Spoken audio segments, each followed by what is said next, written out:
Ranger, Abarth, Giulia, Amarok, Mondeo, pa mislim, da je tamle Yeti, pa Corolla, pa še moja Fabia. Ponedeljek je tak dan, veš, za usklajevanja, dogovarjanja, logistike, e-maile, pa takšne stvari. A veš, da malo določiš, kaj točno se bo med tednom dogajalo.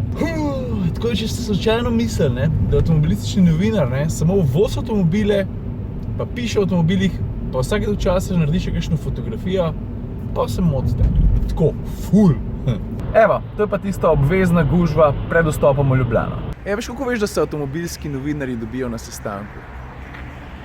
Ranger, Abarth, Giulia, Amarok, Mondeo, pa mislim, da je tamle Yeti, pa Corolla, pa še moja Fabia. Evo, z Žiletom smo naredila logistiko, že sedimo v Corolli, avto je opran. Mimogrede, ko prijete v nov avto, oziroma avto, ki ni bil nastavljen po vaših merah, a si nastavite položaj sedeža, volana, pa tako, da ste, a veš, v takem normalnem razmerju s stopalkami, da niste predelač predbliz pa tako. A naredite to? A veš, kaj eni takole ležijo, ne, ne vejo, čisto kva delajo za volanom pa tako naprej. Se drugače veš, da nepravilen položaj za volanom lahko botruje tudi kakšnim resnejšim poškodbam, do katerih v bistvu ne bi rabili priti v prometni nesreči.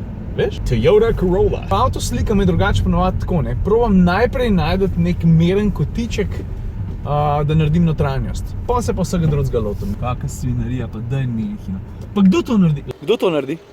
Sploh ne bom komentiral, stari. Evo jih moje prijatelje, C3 pa Fabia. Evo, to je to. Zdaj grem pa naprej na sestanek. 5 prijatelj, greva. Ena klasična avtomoto. A ti je jaz? Jaz. No pa ajde, strelj. Kaj bi bil rajš? A bi bil rajš vzvraten špegel, ta tukaj gor, a bi bil zaključek iz puha, kromiran. Ali pa karbonski, mi je vseeno.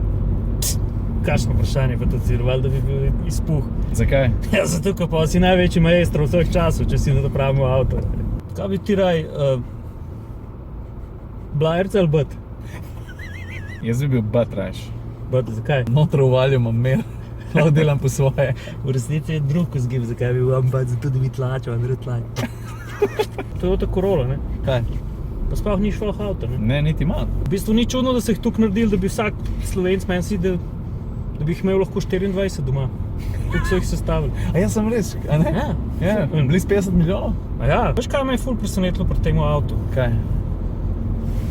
Da čist z ničemer ne stopa, ampak tak korekten je. Vse špilo, vse dela, porabe je mehno. Si bil kufr? Kufr je super. A pa plet ne, pa plet so v drugi vrsti. Ja. Pa veš kaj je to še ena redkih limuzin, ki veš česa nima. Sredinskega grebena med zici. In v bistvu zadaj sediš kot v eno prostorcu. Res je, vse je res. Pravzaprav je tako, da me je Jure pripeljal na Renault, zato ko vzamemo prenovljenega Cliota. A slišal, ko sem rekel pregnovljenega? Evo ga, lega, pregnovljenega Cliota. Je pa tale Clio GT Line, vidiš, športni sedeži, tako da si obetam kakšen lušten novink. Pa še nekaj je res, ne, tako kot pri Peugeotih, ne, ima tudi Renault tale talent, narediti kovinske ročice in so tako mrzle, da ne moreš jo držati. Ne moreš jo držati! Drugač pa tale GT Line, ne, ni glih tako, da bi me s kakšno športnostjo prav odpihnil, ne, ampak zgleda pa kar lušten, sedeži pa res dobro primejo. Tako da ja, en tak lep začetek najinega druženja. Tale ST pa nima serijskih rorov gor, le to. Tam pa nekaj posebenega. Veš, da me pa recimo ful zanima, ne, a je dal gor sam auspuh, a je še kaj s fedri naredil, a je motor drugač porihtan, pa take stvari.